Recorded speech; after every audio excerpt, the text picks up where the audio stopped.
pretty aggravated at this girl right now. See if I can get where I'm not flushed out. Pretty aggravated at myself right now. And some of you may know why. Because I skipped a step. Because I always believe in prepping. Like I said, so many of the chalk and clay-based paints just make these wild claims that you don't have to prep your surfaces, you don't have to do anything, and I'm fixing to show you what happens when you don't. I went by my other studio and picked up some things today. I wanted to show you this. This is how I keep my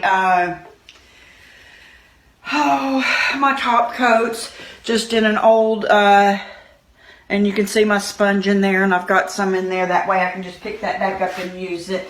And I picked that up along with the big top, which is going to be what I use for my top coat in the end. And a dark wax and a clear wax in case we decide to do some detail darkening up with the waxes in the end. See this? We talked a little bit about bleed through. I don't even know a state that's shaped like that. It looks like a lake somewhere drawn on a map. That's bleed through from underneath here. And at the time yesterday, whenever I was thinking about this and working on this, I said, stupidly, I'm not going to worry about this bleed through because of the type of finish that we're going to put on here is going to be layers and layers and layers of paint, and it's not really going to show. But I'm really afraid it's going to show. And so this is a dilemma that we're all going to face when you try to skip a step. Right here, I'm not sure if you can see that good, and I'm going to try to do this just by leaning my light down as well. Yeah, maybe not. You can see where the gouges are and things in there. Those are gouges. That's not exactly bleed through, but there is a tad of bleed through on the other front piece there. And those we're not going to worry about because those will, and please don't make me regret that and have a 3A in a minute, but those will blend in with the finish. But this right here is going to come through my next layer of paint, and then it's going to bleed through my next layer of paint and my next layer of paint. So we've got to put a stop to it.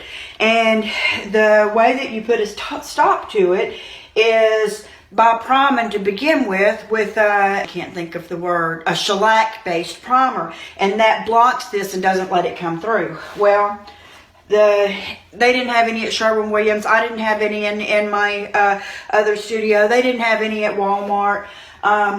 So we're going to try this. I believe this is going to work. This is Minwax fast drying polyurethane clear satin.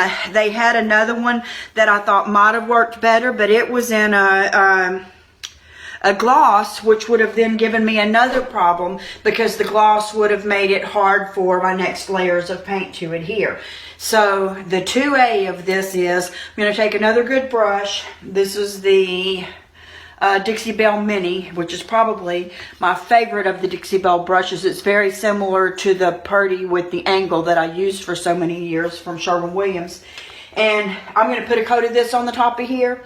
I looked to go straight back to a primer to come on here. I'm scared to death I'm going to trip on this.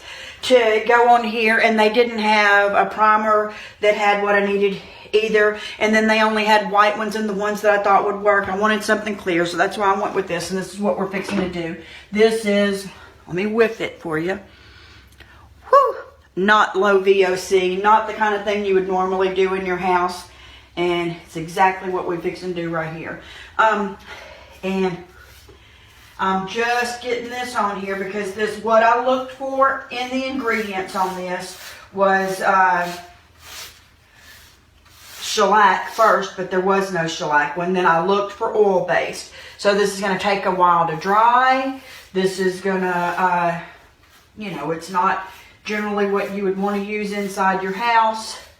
I'm only doing the top portion here, so it's going to be just fine. I had considered coming down to put a coat of the big top on here this morning anyway, because I was thinking I might want to protect this darker finish for when I do start sanding down. So we would sand down to more of this than we do the lighter wood that's underneath it. But that's not what we're doing right here. We are attempting to use this product to prevent and block any of that tannins and old water or whatever it is that's wanting to come up through this wood. We're wanting to prevent that from coming through the other layers of the paint. So this is also going to put a protective finish, which you know the DIY paints don't have one. You always have to top coat anyway. So this is another tip for other finishes that you may do with using the DIY paint.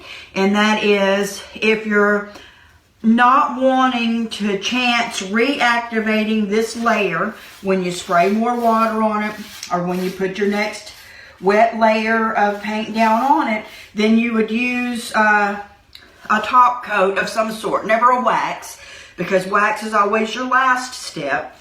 But you would put a coat of, say, Big Top or liquid patina or the other finish on there, on this layer, so that any other layers that we put on top of this will not reactivate this dark. This dark will always, weathered wood is what this is, will always be on the bottom, fully not being reactivated due to the water-based top coat, which would be what we would normally be putting on here. But, so here you go. This is the layer that should not have been done had I done my prep work. And whenever you hear no prep, look at your piece. Really think about that. Did you sand anything? Are there any, you know, rough looking pieces of it? Dripped a little. Any rough looking pieces of it that may, I don't want to get this on my shirt, that may bleed through. I mean, there's no other better way to put it. That may bleed through to your next layer and ruin it a little bit. If there are, you want to get rid of them. I'll be in here shortly to see if it's dry and to go ahead and get the putty knife together and let's put on the real layer too. Thanks for watching, and I hope that helps somebody. Thanks, bye.